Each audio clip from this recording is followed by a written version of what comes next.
எழுப்புவது.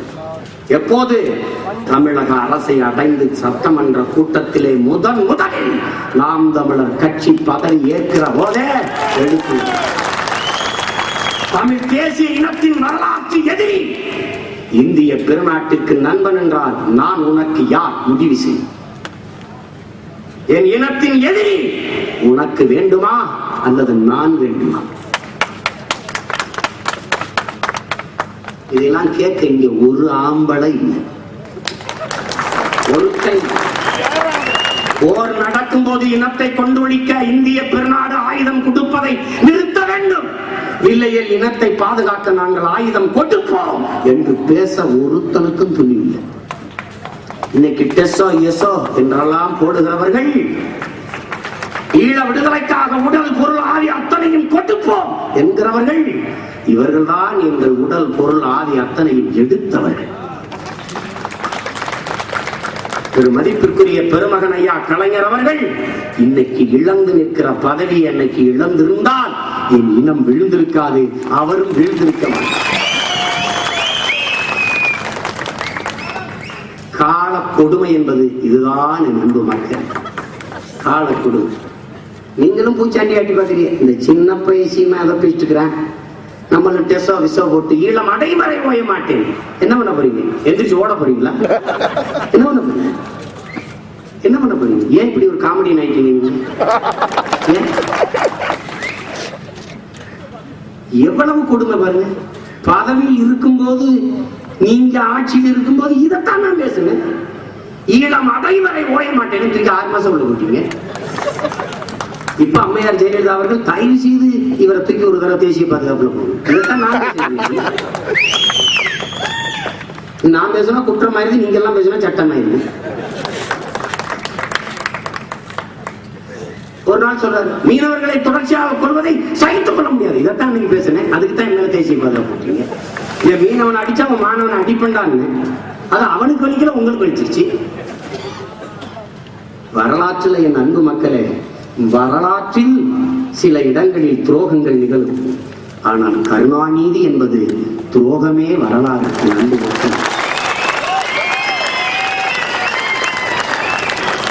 50 ஆண்டு கால என் இனத்தின் அரசியல் வரலாற்றில் கலைஞர் கருணாநிதி வாழ்க என்ற ஒரு கூட்டமும், கலைஞர் கருணாநிதி ஒழிக என்ற ஒரு கூட்டமும் தான் இங்கே இருக்கிறது.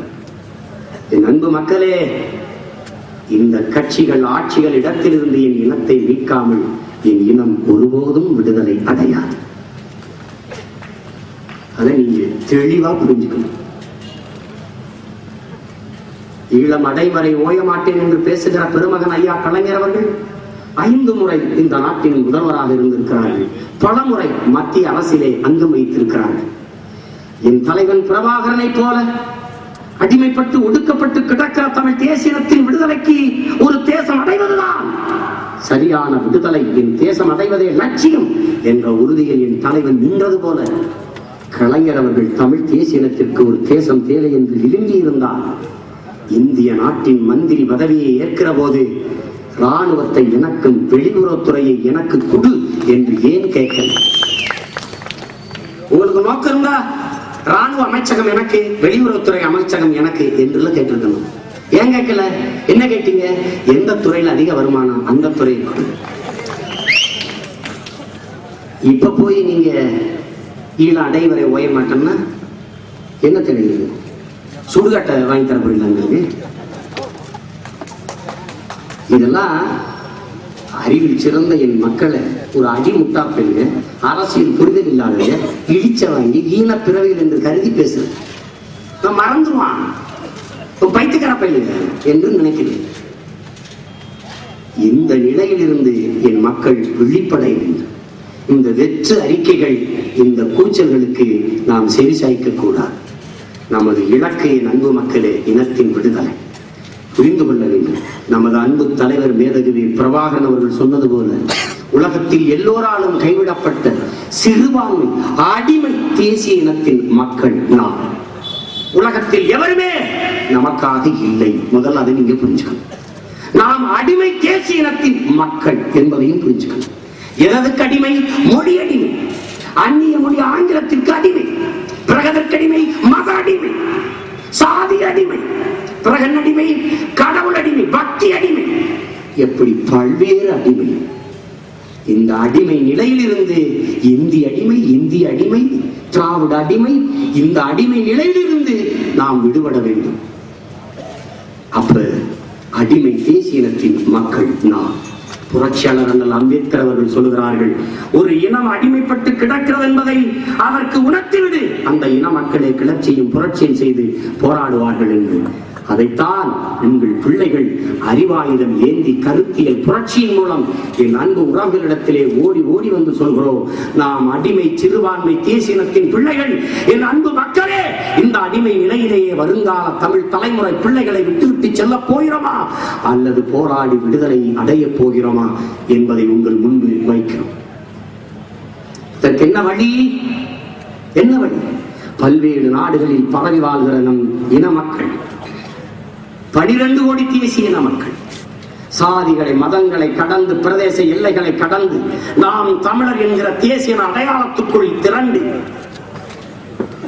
12 கோடி மக்களில் ஒரு 5 லட்சம் மக்கள், வெறும் 5 லட்சம் தமிழர்கள் நாங்கள் தமிழர்கள் என்ற உணர்வோடு ஒன்று திரண்டு போராட தொடங்கினால் உலகம் நம்மை திரும்பி பார்க்கும். என் அன்பு சொந்தங்கள், வரலாற்றில் முன் எப்போதையும் விட நம் இனம் மிகப்பெரிய மாற்றத்தை கண்டுகொண்டு வருகிறார்.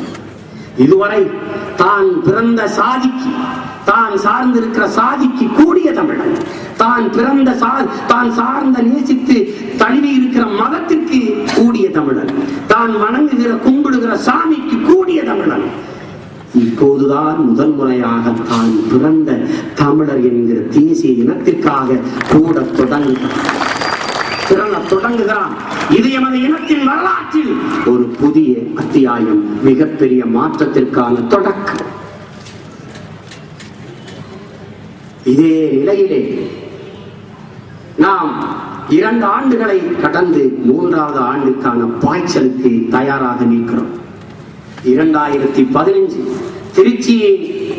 திருச்சி மாநகரிலே மாபெரும் தமிழர் தேசிய இனத்தின் எழுச்சி மாநாடு, சர்வதேச மாநாடு. இந்த ஐயா சிம்ரன் சின்மான் போல பல்வேறு பேரறிஞர்களையும் பெருமக்களையும் கூட்டி உலகம் தழுவாகிற என் உறவுகளில் பல பெரும் அறிஞர்களை திரட்டி 6-7 கோடி தமிழர்கள் என்கிறார்கள்.